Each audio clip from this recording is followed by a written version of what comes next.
Hello guys, myself Sarthak Surate. I am third year BTech Electrical and Electronics Engineering student at VIT Chennai.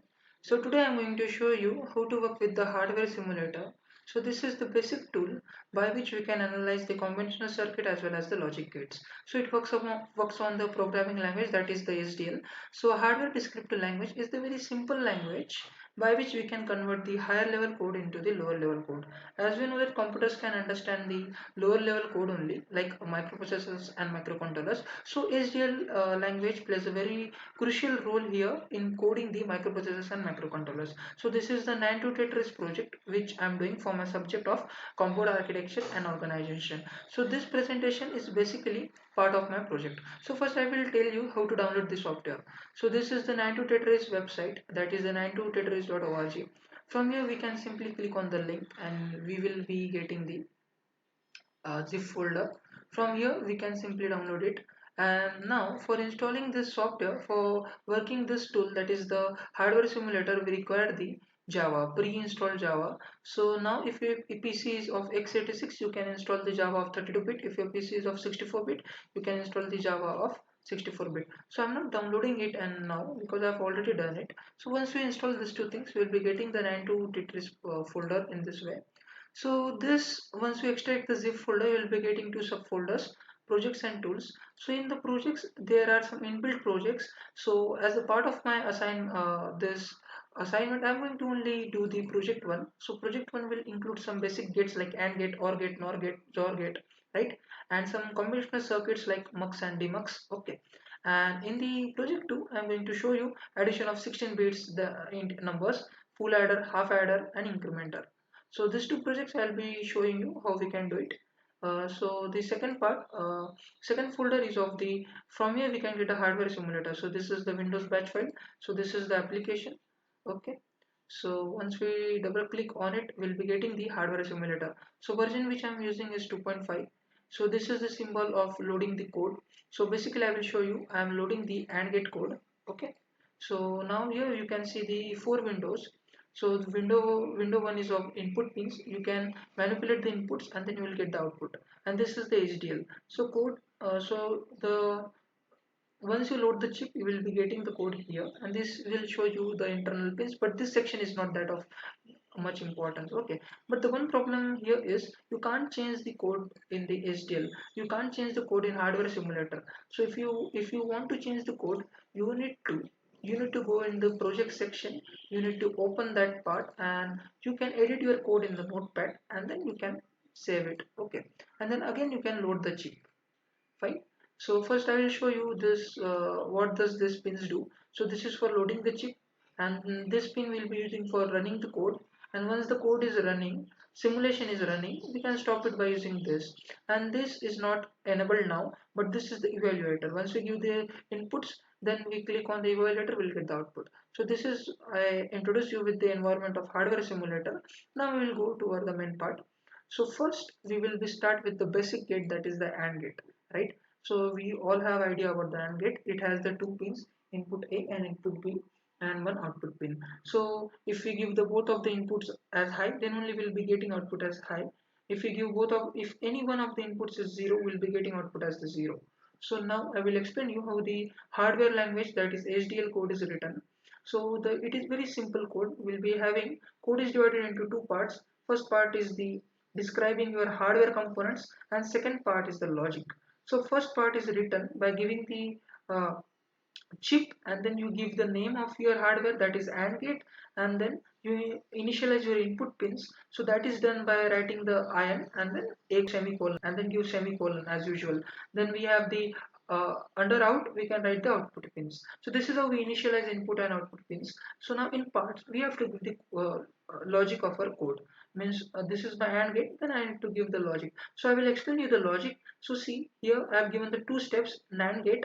So I'm considering a NAND gate which is having two inputs, that is A and B.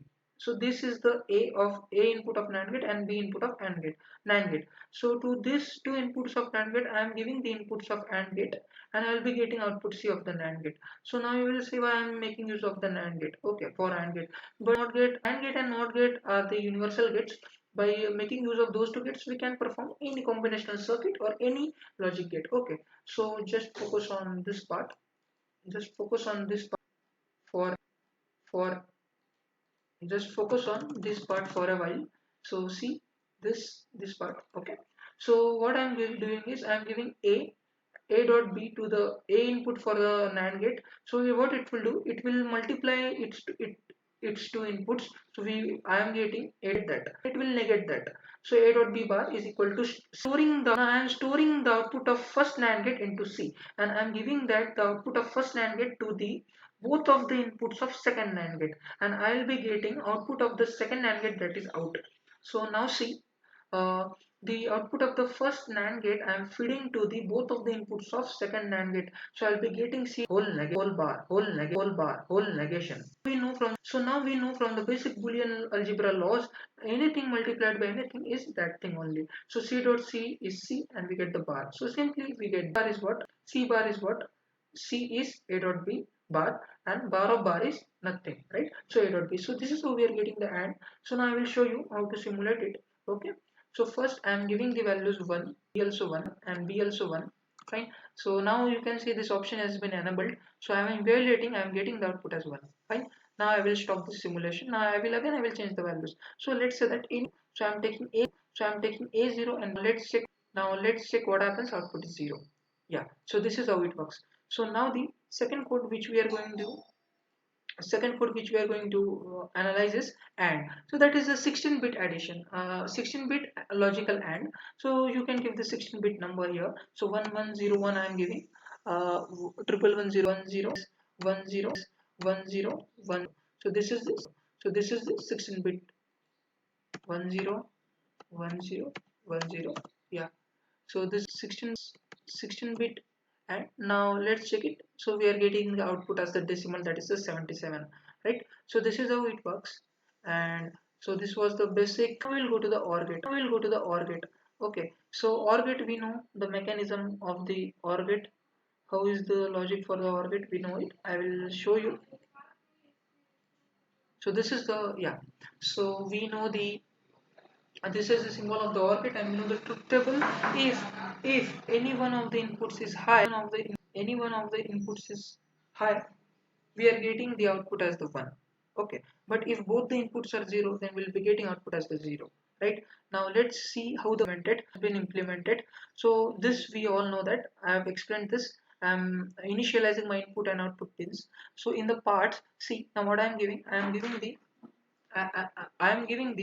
NAND gate. So I'm taking one NAND gate, right? And to the two inputs of that NAND gate, I am giving A and B. I will getting the outputs, and then to the second NAND gate, I am giving the B and B, and I will be getting output D. So from the basic Boolean algebraic laws, we can get the OR gate, that is A dot B, A plus B. So this is the thing, and check it. I'm giving the value 0, A0 and B1. I should get output as 1, and that's what we are getting. Output is 1. Okay, so now what I am giving, I am making both the inputs as 0. So now as both the inputs are 0, I will not get, so now as both the inputs are 0, I will be getting output as 0. Fine. So this is the OR gate, and now we will go to the 16-bit OR gate. So this is my 16-bit OR gate. So I am giving the 16-bit inputs to this OR gate. So this is the 1, 0, 1, 0, 1. And now let's check, let's evaluate it. Yeah, we are getting this value. So this is how it works. And if I give the 1 comma 0, well, now what I should get, if the OR gate is giving the if 1 comma 0 is the input given to the OR gate, we should get the output definitely as the 1. See, we are getting the output definitely as the 1. Fine. So these were the OR gates. So we have completed OR gate, 16-bit OR gate. Okay, so now we are going to check about the OR of it. Okay, so here I am giving the output as, so before doing this we will be doing XOR gate. So let's check XOR gate. So I need to explain you the truth table of the XOR gate. So yeah, so this is the truth table of the XOR gate. So as you can see here, okay, if the table of the XOR gate can be analyzed by various methods. Okay, so actually there is one mistake. I have shown the symbol of the So I have this is I have given wrong picture. Okay, so XOR gate is basically if you give the if you give, I will write here, if the if the both the if any if inputs are opposite output will be 1, and then if the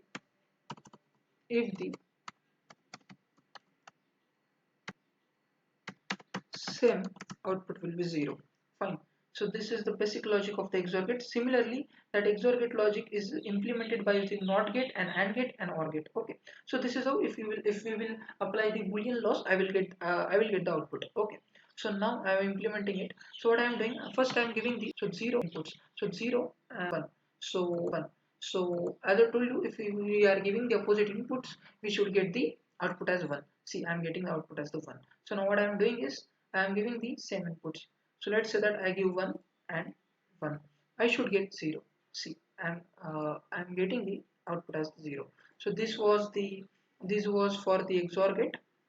Now coming up. So we have completed the NOR gate. So now we will. I think not 16 will do. Not gate for 16 bits. Okay.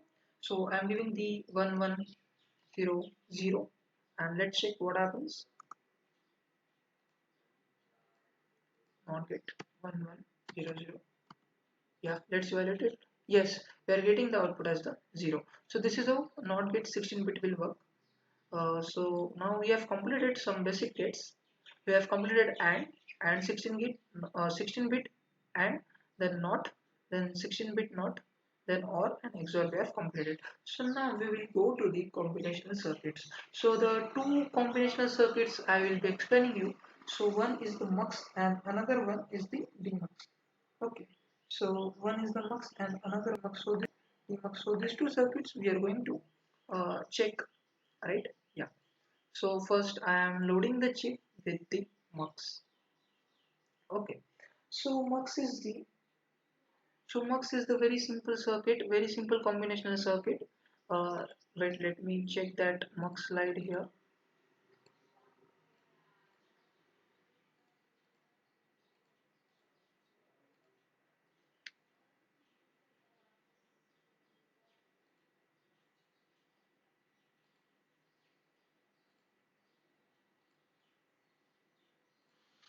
Yes, so I have here the 4 is to 1 mux. Okay, so first I will explain you with the 4 is to 1 mux. So what mux will do? Mux is the multiplexer. Basically, it will be having the multiple input line, and it will give the only one output line. Okay, so mux we use for the channeling purpose or for the switching purpose, where we have the multiple input lines and we have to give only one output. Fine. So in 4 is to 1 mux, I am giving the 4 select lines, and out of that I should only get the one output line. So this is the truth table for the mux.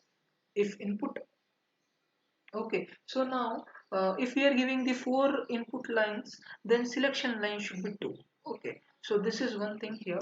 If so that formula is 2 power n is equal to the 2 power n is equal to the input lines.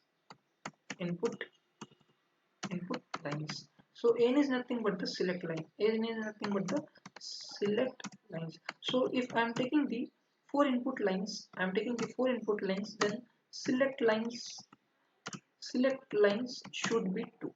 Fine. So this is how I am doing for 4 is to 1 multiplexer. I am giving the 2 as the select lines. Okay. So let me load the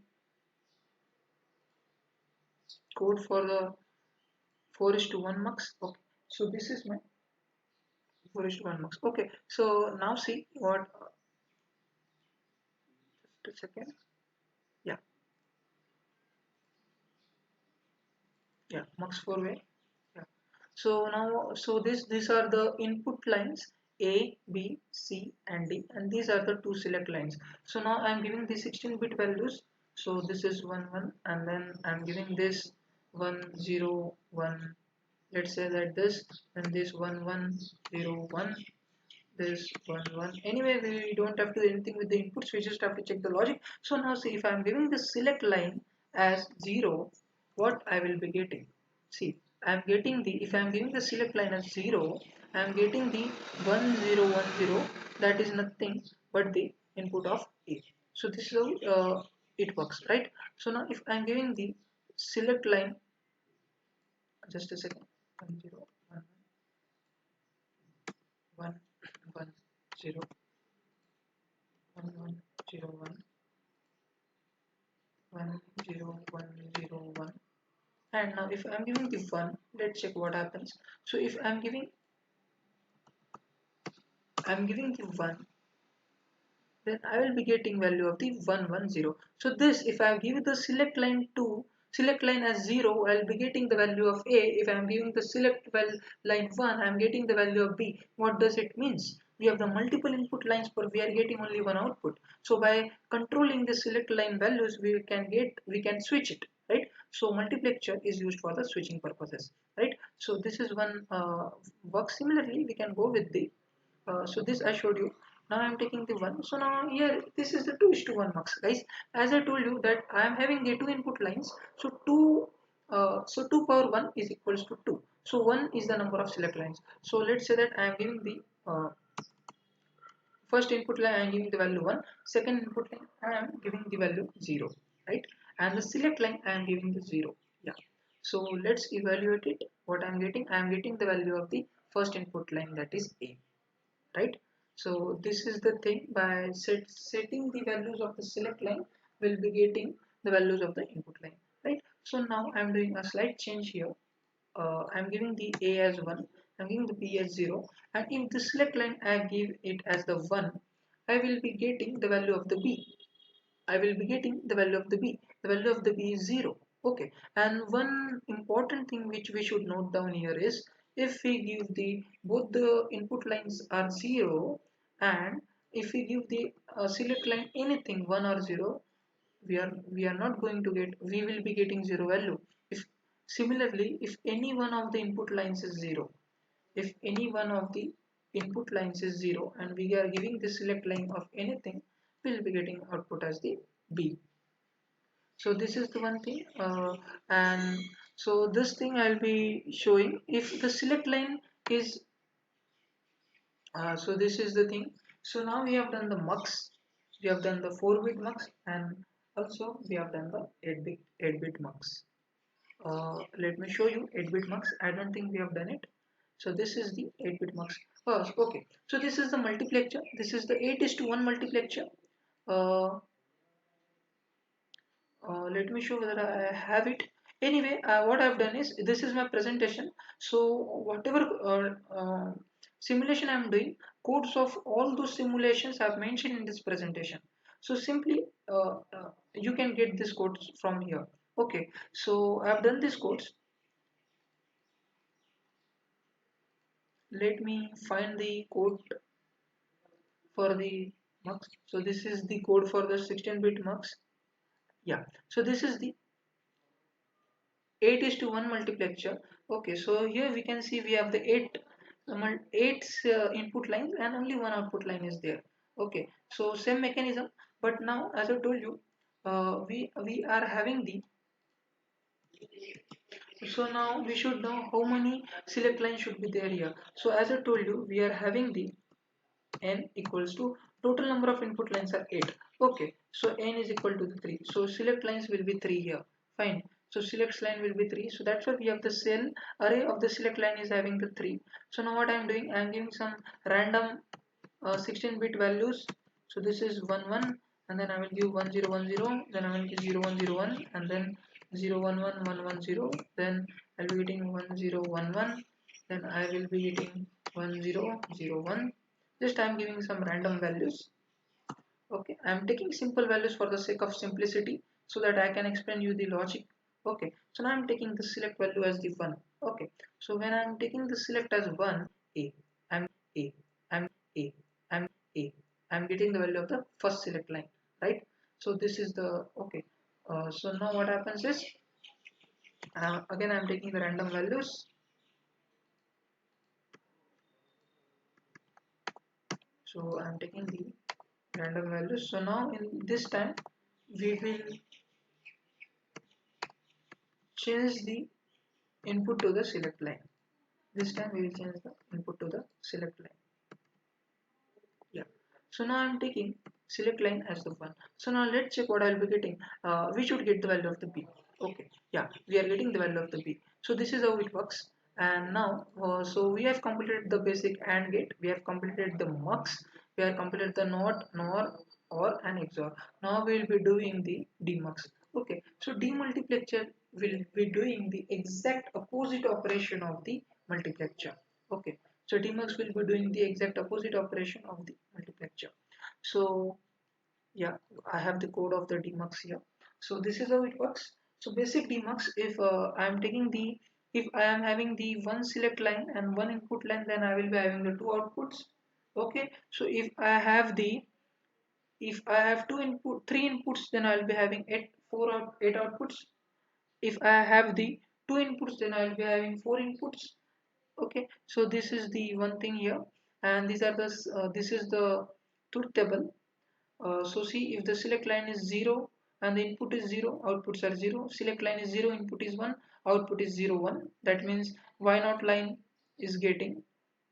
So demux is used when you have the only one input, and that one input you have to show parallelly and in the four channels, then you can go for the demux. So now let's so this is the so as I told you, the coding of demux is also very easy. We can implement that by using the not logic and logic.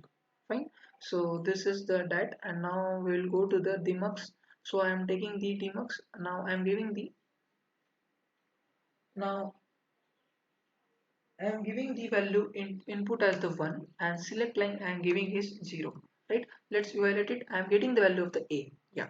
First we add the input 1 and select line 0. We are getting the value of A. Now I am giving the input line is 1. Let's check what we get.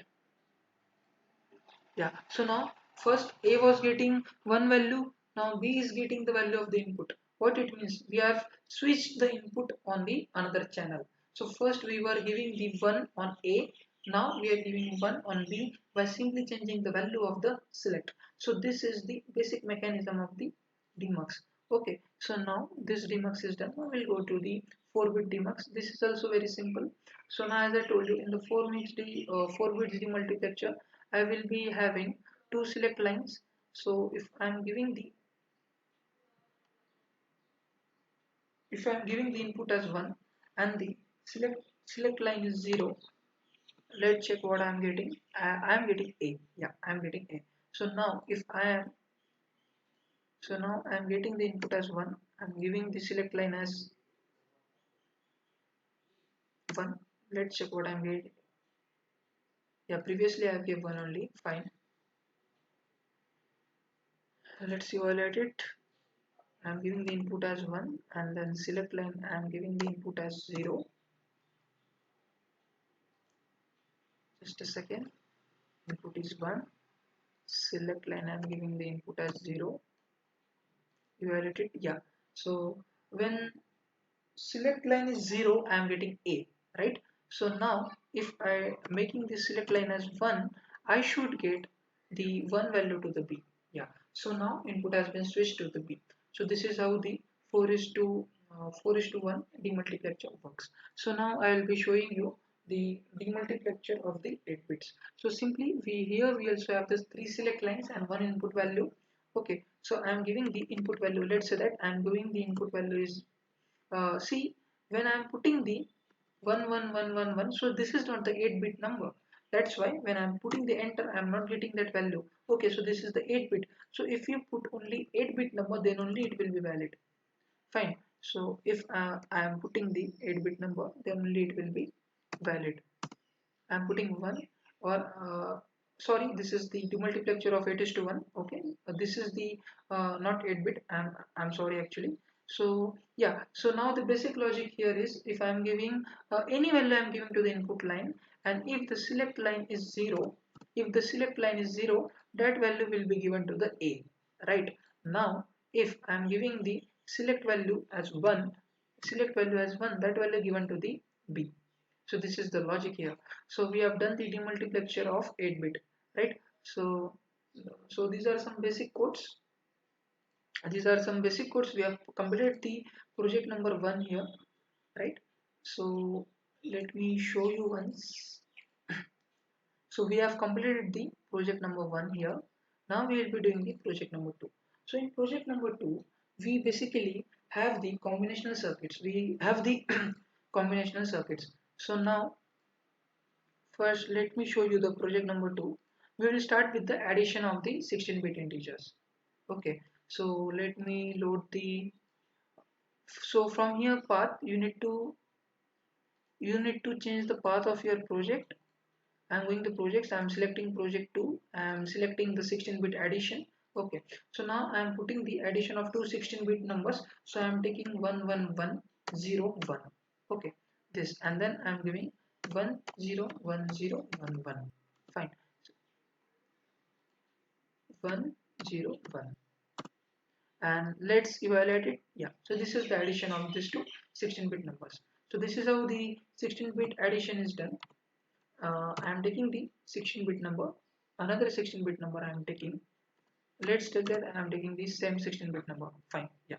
So one thing I will tell you, if you are taking if you're not taking some 16-bit number, if you're taking the number of higher bits, then it will not show you. It will take the previous number only. So this is the addition of 16-bit numbers. Let me show you the code of this. So this is the code of addition of 16-bit numbers. And how does this code work? I will tell you the working of this code. The addition, in the hardware description language, addition is done by using the combinational circuits called half adder and the full adder. So in the half adder we have the logic gates of NAND and XOR. So these two gates are implementing the half adders, and two half adder connected cascaded we are getting the full adders. So half adder is the addition of two digits, full adder is for addition of the three digits. So entire addition mechanism in our MCU, that is microprocessor or microcontroller, is done by half adder or the full adder circuits. Fine. So now we will see what is the, full adder circuit, right? So basically, as I told you, full adder circuit is nothing but the cascading of the half adder. So first let me show you the half adder. So this is the half adder circuit. So in the half adder, I will be having two inputs A and B. Then I will be having sum and carry. So this is half adder. Okay, and then what I'm doing, I'm simply doing the or gate of these two half adders. Okay, so if two inputs are 0 0, summation is 0, carry is 0. If the input is 0 plus 1, sum is 1, carry is 0. Then 1 plus 0, sum is 1, carry is 0. 1 plus 1, sum is 0. 1 plus 1 is what? 2. 2 is what? 1 0. Okay, so sum will be 0, carry will be 1. Fine. So this is the half adder, and now let's check the half adder simulation. So I am loading the code of the half adder. So this is the code of the half adder. So now I am giving the half adder. So 1. Okay, so 1 plus 1, what I should get? 1 plus 1, I should get sum as the 0 and carry as the 1. Sum as the 0, carry as the 1. I am getting sum as the 0, carry as the 1. Okay, so now I am giving the input 0, A is 0 and B is, wait, so A is 0 and B is 1. So now let's check what I should get. Sum should be 0, sum should be 1, carry should be 0. Yeah, I am getting. So my half adder circuit is running perfectly. So now I will show you full adder circuit. Okay, so full adder circuit is nothing but the combination of the two half adder circuits cascaded together.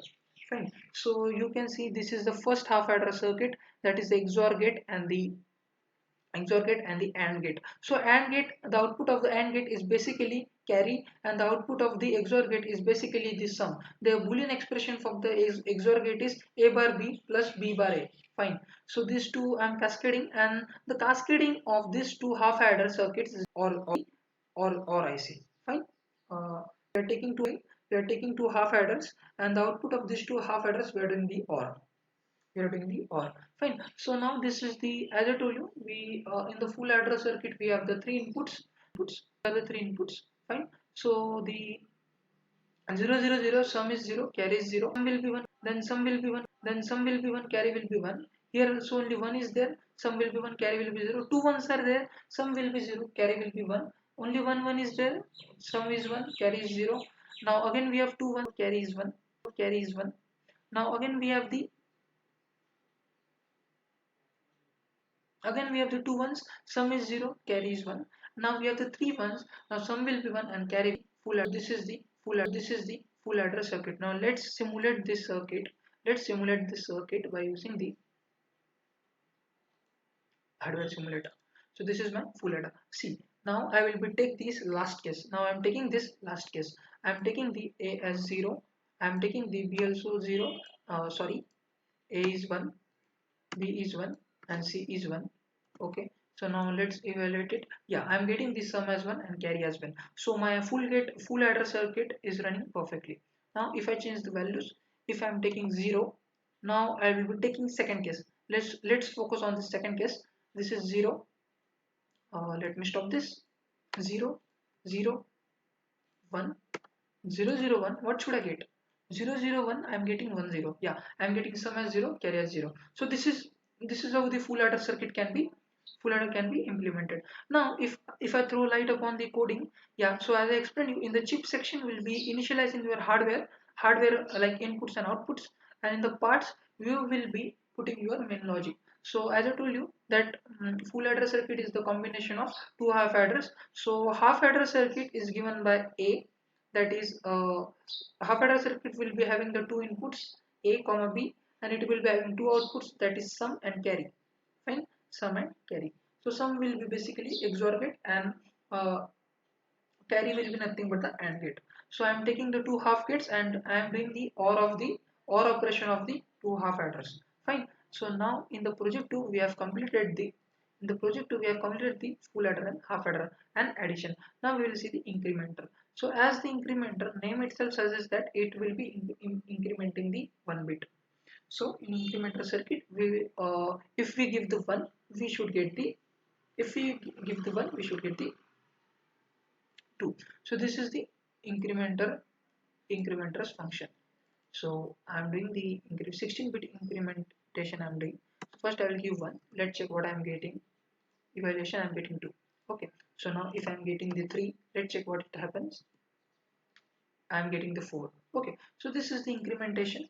Okay. And now see if I give the see, now let's analyze the coding part of this. So in the part section we have the logic, that is the incrementation of the 16-bit. Okay, so if I am giving some input to the A, and if it is true then I will be getting output as 1. If it is false then 1 will be incremented in it. So this is the basic logic which is implemented here. So that's it guys. So that's it guys. I think I have explained you the two projects, that is project 1 of Dying to Itrace and project 2. So we have seen all the logic gates as well as combinational circuits. Hope so this video is very useful for you, and thank you. One extra thing, and thank you guys.